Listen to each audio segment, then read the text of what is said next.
Saludos familia, que Dios les bendiga grandemente, es nuestra oración, es nuestro deseo. Quien les saluda, su servidor y amigo el pastor Fabio Córdoba, ya con esta tercera unidad correspondiente a nuestra certificación acerca de la hermenéutica, de la interpretación bíblica. Y en esta oportunidad vamos a hablar un poco sobre la importancia, aunque no lo vamos a tratar de una manera profunda, pero sí poder en ustedes puedan pensar en esa necesidad y en la importancia de los idiomas bíblicos, de los idiomas originales, y también la importancia de las traducciones y las variantes, términos que a veces se le da poca importancia, para muchos causa inquietud las diferentes traducciones. Otros, por supuesto, no las toman en cuenta, no le dan importancia a algunas, pero necesitamos acercarnos, como lo hemos hecho hasta este momento, con madurez espiritual, con equilibrio, al estudio de la palabra de Dios, a la hermenéutica, a la exégesis, a esa metodología que nos enseña cómo estudiar la Biblia de una manera sana, correcta, en el respeto, en la tolerancia, de tal manera que podamos aprovechar todos los elementos, todas las herramientas que Dios nos ha dejado a través de su palabra, de su revelación y de otras fuentes que pueden ayudarnos, por supuesto, en el estudio de la palabra de Dios. Tenemos que el objetivo más específico de esta unidad es reconocer el valor primario del idioma original, del hebreo, del griego, del arameo. Y aunque no somos expertos en los idiomas bíblicos, sí debemos destacar y debemos reconocer la importancia de ello. Si alguien cree que no es importante, entonces ignora lo que eso significa.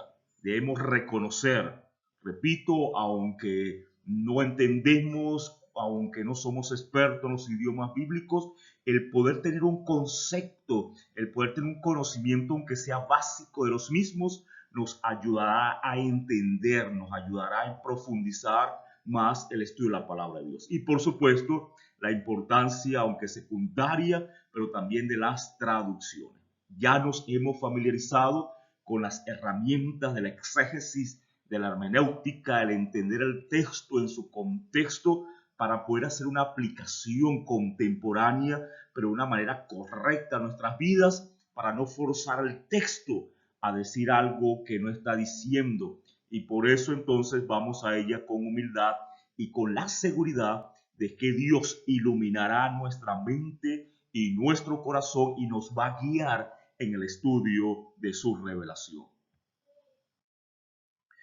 En cuanto al tema de los idiomas y las traducciones, como sabemos, el hebreo, el arameo, para el Antiguo Testamento existen léxicos, diccionarios, en los cuales, concordancias, en los cuales podemos ver las palabras hebreas y su significado. También están los interlineales, hebreo-español, griego-español, y podemos buscar ese significado de las palabras, esa semántica, teniendo cuidado, por supuesto, de darle un significado a las palabras simplemente con o por su etimología o raíz, porque entendemos que las palabras, su semántica, su significado va más allá de ello. El contexto, el uso que hace el autor de ciertas palabras, también hay que tomarlo en cuenta. La historia de esa palabra y cómo esa palabra ha sido utilizada en la historia, también hay que tomarla en cuenta al momento de darle un significado a las palabras. Pero tenemos herramientas, tenemos elementos que nos ayudan a complementar el estudio serio de la palabra de Dios, así como las palabras en griego, las palabras en hebreo, y poderla entender en su contexto, también el tipo de palabra, la morfología de la palabra, si es un verbo, si es un adjetivo, si es un sustantivo, si es una conjunción.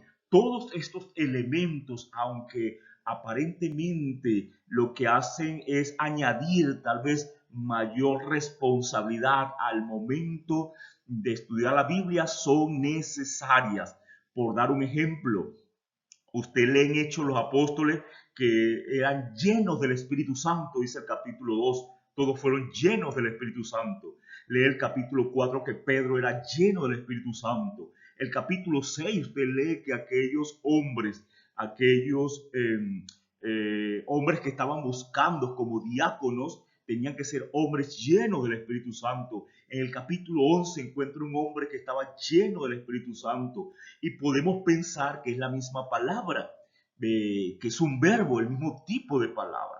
En los primeros dos capítulos, el capítulo 2 y el capítulo 4, usted lo va a encontrar como un verbo, pero el capítulo 6 y el capítulo 11 como un adjetivo, es decir, estos hombres vivían continuamente, constantemente dirigidos por el Espíritu Santo. Entonces, entender todos estos elementos del idioma, de la gramática, de la semántica, es importante. Echemos hagamos un repaso de nuestro idioma y veamos qué esos conceptos, qué es un verbo, qué es un adjetivo, qué es un sustantivo, qué es un adverbio, qué es una conjunción, qué es una interjección, las partes del verbo, qué es un modo de verbo, las voces de un verbo. Todos esos elementos ayudarán a entender, a interpretar, a estudiar de una manera más seria y más concreta el estudio de la palabra de Dios. Y por supuesto, eso nos ayudará a que al momento de poder acercarnos a ciertas traducciones, ya sean paráfrasis, como la traducción lenguaje actual, o alguna traducción dinámica como la traducción, la nueva versión internacional, o una traducción más formal como la traducción o la versión textual, es decir, diferentes traducciones nos ayudarán a acercarnos lo más posible a lo que el autor originalmente quiso decir. Aunque no tenemos los manuscritos originales, así que no es correcto cuando uno escucha o cuando uno dice, el original dice, no existen los originales. Los manuscritos más antiguos que tenemos del Nuevo Testamento son del siglo IV de nuestra era. Los del Antiguo Testamento, hoy en día existen los rollos del Mar Muerto, pero ninguno de ellos son originales. Así que debemos tener cuidado también con esa expresión. Pero hay que quitar los prejuicios que se puedan tener de las traducciones. Algunos, tristemente, uno los escucha hablar hasta mal de ciertas traducciones. No, hay que darle gracias a Dios por las traducciones, aunque repito, lo bueno y lo excelente sería conocer, tener un conocimiento amplio en los idiomas bíblicos, pero le damos gracias a Dios por las traducciones y vamos a ver algunos ejemplos en esta clase de la importancia de ello. Fíjense, la diferencia que vamos a encontrar en las traducciones son por lo que se llama variantes, que son las diferencias que existen entre los diferentes manuscritos. Así que va a depender del manuscrito que se utilice para hacer una traducción. Puede haber una diferencia en las traducciones, en las versiones, pero eso no le quita valor y no le quita importancia. Y esas variantes, esos aparentes errores que a veces se presenta en nada alteran y cambian el plan de salvación, en nada alteran y cambian el mensaje del evangelio. Sigue el mensaje intacto: somos salvos por gracia, justificados por la fe. Cristo Jesús vino a esta tierra a salvarnos. El mensaje queda intacto. Entonces, tengamos cuidado cuando alguien viene no con buenas intenciones a hablarnos de las diferentes traducciones, hablarnos de los errores que tiene la Biblia para que pueda quedar o producir alguna duda en nosotros. No permitamos eso, apreciado. Permitámosle al Espíritu Santo que nos dirija más bien el estudio de las traducciones, porque Dios tiene el poder para guiarnos en cualquier traducción y enseñarnos lo que usted y yo necesitamos para alcanzar la salvación. Cuando escuche o lea el término códice, se refiere a la forma en cómo se organizan los manuscritos, así como un libro. Entonces, hablamos del códice de Alepo, de Leningrado, o B19 para el Antiguo Testamento. Para el Nuevo Testamento podemos hablar del códice sinaítico, vaticano, el códice alejandrino, habla de la organización como un libro, se refiere el término códice. Pero repito que estos términos, un poco complicados para muchos, no causen en nosotros entonces ninguna presuposición, prejuicio negativo al estudio de estas ciencias, sino más bien que nos invita entonces a ver lo necesario, la necesidad de profundizar en la palabra de Dios, no para caer en controversia, no para que otros vean que sé más que ellos, no, es para encontrarnos con el Dios de la revelación y enseñarles a otros cómo estudiar de una manera más sana la palabra de Dios. Debemos tener en cuenta, como bien lo hemos dicho una y otra vez, ese concepto de las presuposiciones. Qué importante es entre la mentalidad hebrea y la mentalidad griega.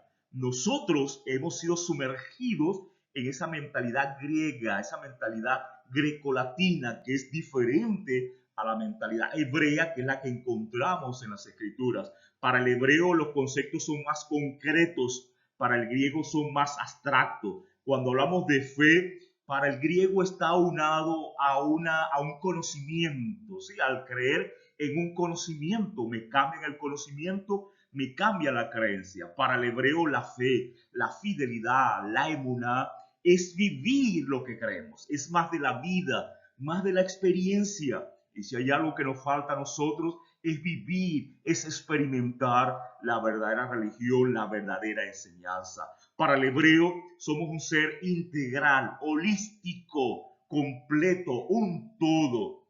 Para la mentalidad griega estamos divididos en partes, esa dualidad platónica, esa dicotomía platónica, pero para el hebreo somos un ser integral, lo que indica que somos un alma, no tenemos un alma, pero cuando se estudió esta expresión y se estudió el tema del alma en el Nuevo Testamento, se estudió fue con la mentalidad griega, no con la mentalidad hebrea. Los hebreos ven la parte de algo como un todo.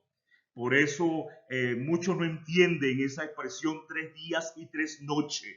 ¿Y cómo fue que Jesús entonces muere el viernes y resucita el domingo? Ahí no hay 3 días y 3 noches, no hay 72 horas, porque lo está leyendo con el método exclusivo de la mentalidad griega occidental. No lo está leyendo con la mentalidad hebrea, el método inclusivo, donde una parte de algo es como un todo. Así que Jesús estuvo el viernes, parte del viernes, ya eso es un día. El sábado, 2 días, parte del primer día de la semana, 3 días y 3 noches. Para el hebreo no hay conflicto. El conflicto lo hemos causado nosotros porque queremos acercarnos a la Biblia con nuestras presuposiciones, con nuestra manera de pensar, y eso no es correcto. Para el hebreo lo opuesto se complementa.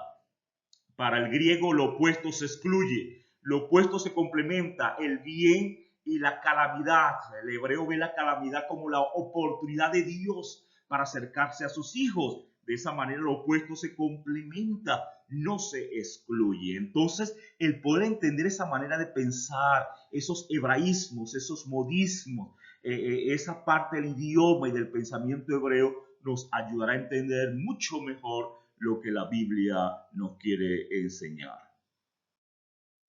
Fíjense esta traducción de Génesis 12:5, cuando habla del momento en que Abraham toma a Sara, salen de Harán y llegan a Canaán. Algunas traducciones dicen, y todas sus pertenencias que tenían, y la gente los esclavos que compraron, piensan algunos. No, miren la traducción, esta traducción dice, y la gente que hicieron.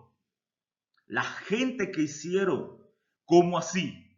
Porque esta traducción más cercana al hebreo dice la gente que hicieron, porque entiende que Abraham les predicó a estas personas.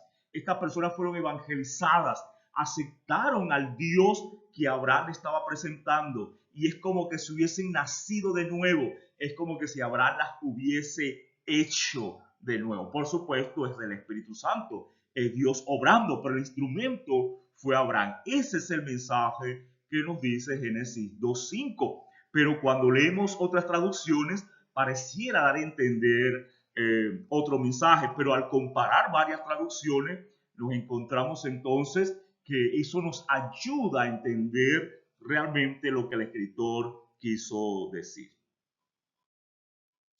Miren esta traducción de Génesis 12:1. Ahí falta la cita. Génesis 12:1. Y dijo Dios a Abraham, vete para ti. Vete para ti. El hebreo lech lecha. Lech lecha. La mayoría de las traducciones dice simplemente vete, pero realmente el hebreo dice anda para ti, vete para ti. ¿Y qué significa eso? Para tu beneficio, para tu bendición. Yo quiero bendecirte, Abraham, pero en estas condiciones no lo puedo hacer. Así que anda para tu propio beneficio. Mire cómo puede cambiar el sentido de un texto cuando comparamos y nos acercamos a lo que el idioma hebreo en este caso quiso decir. Por eso es importante los idiomas originales, el hebreo, el griego, para entender mejor lo que el escritor, inspirado por el Espíritu Santo, quiere darnos a conocer a nosotros hoy en día. Miren esta otra traducción, Génesis 15:9, dice, y él le dijo, tráeme 3 becerras, 3 caprinos, 3 carneros, una tórtola y un pichón de paloma. Y usted lo puede comparar con las traducciones que tiene usted en su mano. O esta de Génesis 15:18, dice que Dios hizo un pacto, concertó un pacto con Abraham, pero la palabra allí es cortar. Dios cortó un pacto con Abraham, porque el método que se usaba en ese momento para hacer un pacto era cortar animales, dejar que la sangre corriera y pasar entre esos animales. Se está usando entonces una figura que se conocía, pero logramos entenderlo cuando comparamos varias traducciones y cuando buscamos las palabras interlineal hebreo-español y nos damos cuenta de estas diferencias entre las traducciones. También nos vamos a encontrar con ciertas variantes textuales, como dijimos hace un momento. Esas variantes tienen que ver con las diferencias que pueden existir entre manuscritos.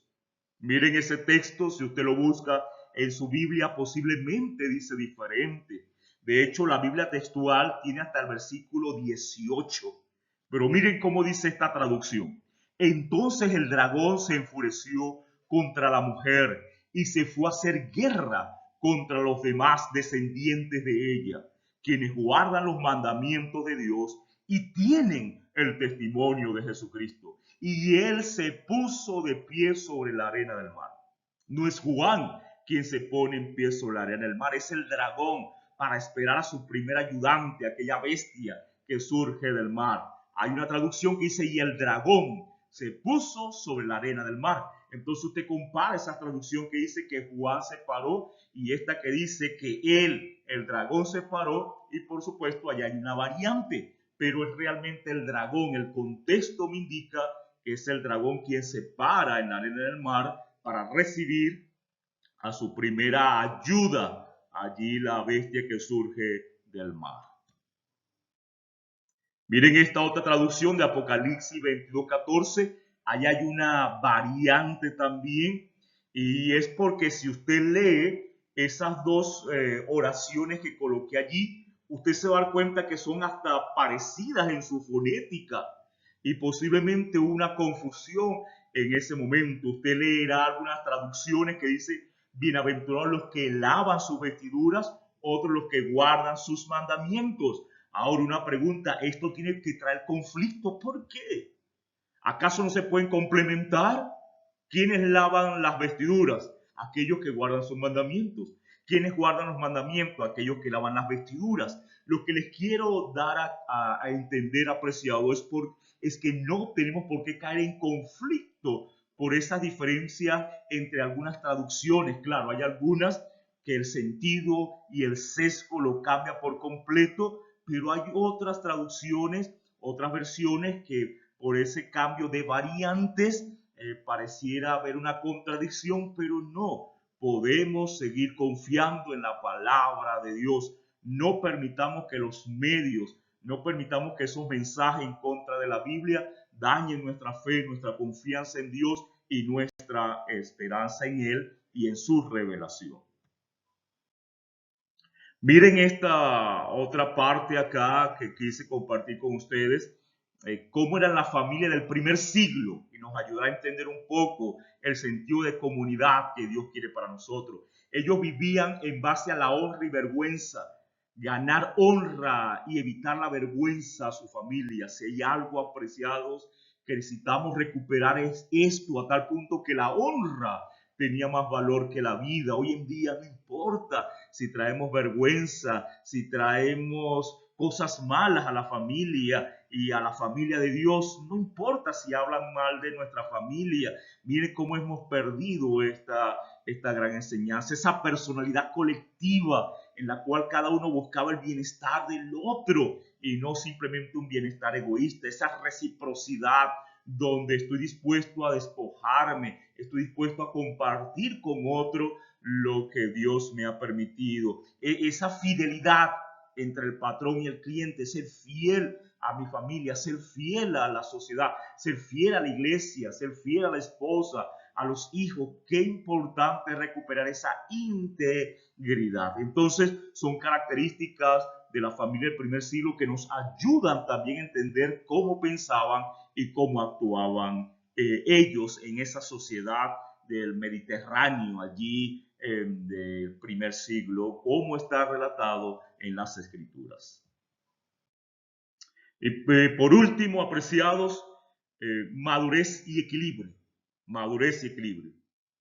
Por último, mencionemos que al igual que en cualquier otra disciplina, el equilibrio será la mejor salvaguarda en cuanto a la relevancia de los idiomas bíblicos originales. Equilibrio, que no caerá entonces en el extremo de minimizar la importancia de las lenguas originales, ni la exagerada tampoco una exageración, que si no conozco el hebreo o el griego no voy a entender la Biblia. No, equilibrio, y que usted pueda pedirle a Dios que le indique, que le guíe en el estudio de la palabra de nuestro Dios, y veremos cómo podemos entonces aprovechar, y Dios nos va a hablar de una manera contundente a nuestras mentes y nuestros corazones, y seguiremos creciendo espiritualmente y aprendiendo y preparándonos y ayudar a otros a que se preparen para la vida eterna. Que Dios nos bendiga, Dios nos guarde. Se despide de ustedes su servidor y amigo,